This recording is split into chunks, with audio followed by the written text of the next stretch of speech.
courage, dominion, fate.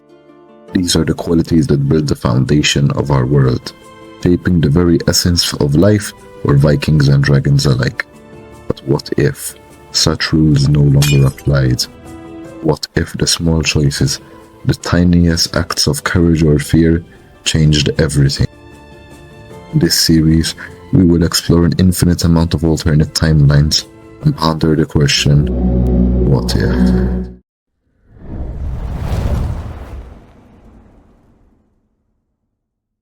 Hello everybody and welcome. Welcome back to the ThatWyvernCritic YouTube channel. Now today we're finally here for the season 1 finale of How to Train Your Dragon What If Hiccup never shut down Toothless. This is definitely one of the best what ifs I've ever made. Now let's get into it.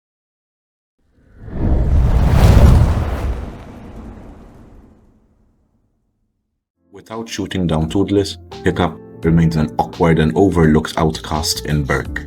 His attempts to fit in and contribute are constantly met with failure and ridicule. As in the original timeline, the Red Death continues to dominate the dragons, forcing them to raid Berk's livestock. However, Hiccup's inability to prove himself leads to even greater isolation and frustration. While the dragon raids on Berk continue, Hiccup's effort to contribute through inventions and strategies are either ignored or outright mocked. The other young Vikings continue their dragon training, but without Hiccup's breakthrough discovery of the true nature of dragons, they learn only how to fight and fear them. Hiccup's rejection by his peers and father, Stoic, becomes unbearable. In this alternate timeline, Toothless remains a wild, untamed Night Fury. Without his tail being crippled by Hiccup's bowler shot, he flies freely across the skies of the archipelago, striking terror into the Vikings of Berk with his mysterious lightning-fast attacks. His natural stealth and speed allow him to avoid capture, making him an elusive figure. Toothless continues to raid Berk and other nearby islands, surviving on his own terms and evading detection. He is never domesticated, never experiences the bond with a human, and thus remains a powerful, solitary force in the dragon world. However, as a wild creature, he develops a deep mistrust of humans, seeing them only as enemies.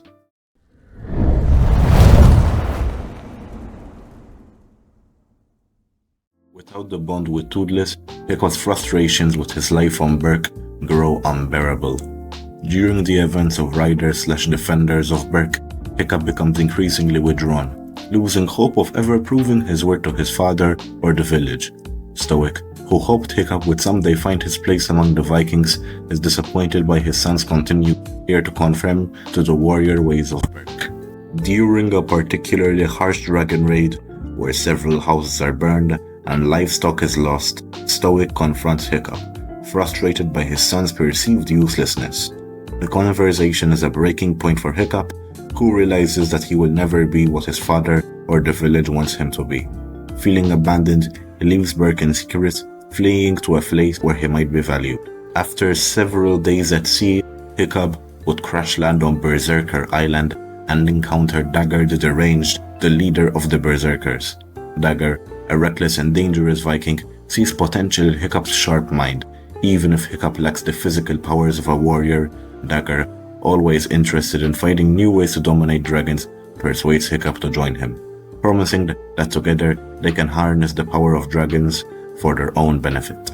Hiccup, now embittered and disillusioned, accepts Dagger's offer, seeking the approval and respect he never received in Berk. His knowledge of dragon anatomy, combined with his inventive skills, quickly makes him a valuable asset to the Berserkers. First major contributions to the Berserkers is his help in capturing a powerful dragon, the Skrill.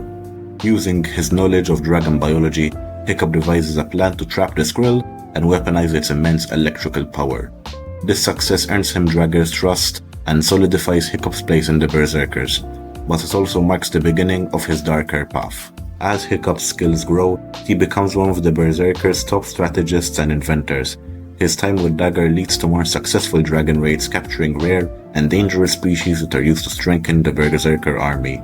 Hiccup, once a boy who longed for recognition, has now become a notorious dragon hunter, exploiting dragons for power and profit.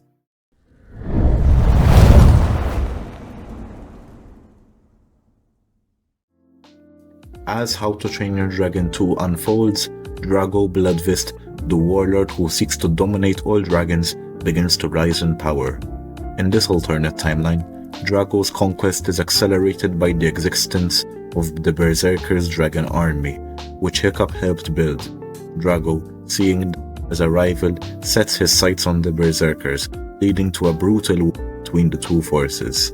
While all of this unfolds, Toothless continues to fly free, a lone night fury who has evaded both the Vikings of Berk and the Berserkers.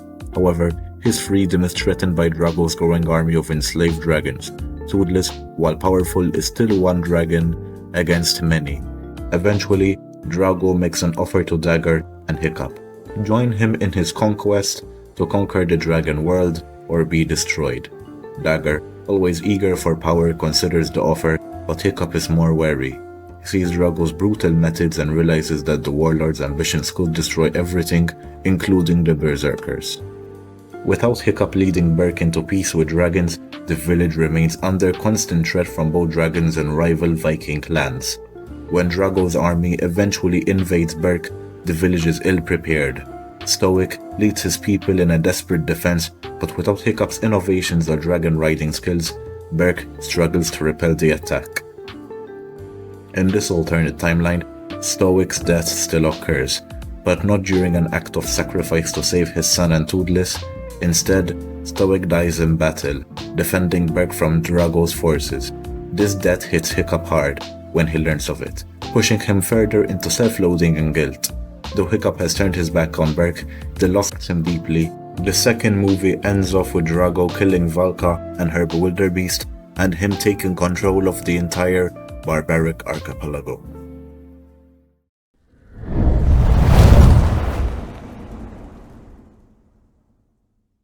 Hiccup's role in the world is much darker.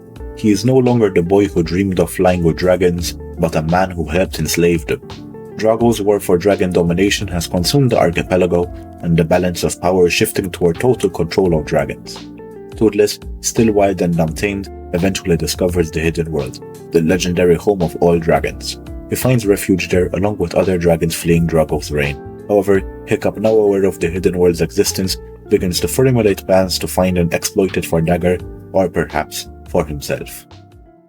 And that's all. I hope you all enjoyed these 8 episodes. Although Season 1 has ended, it does not mean What If is done. In the near future, probably sometime after the live action releases, I shall start working on Season 2 of What If, which will be made mostly from your fan ideas. So if you have any video ideas you want to see in the second season, make sure to comment them down below. And that's all for today. Thank you so much for watching, and I hope you enjoyed. If you're new here, make sure to subscribe for more videos like this. See you on the next one.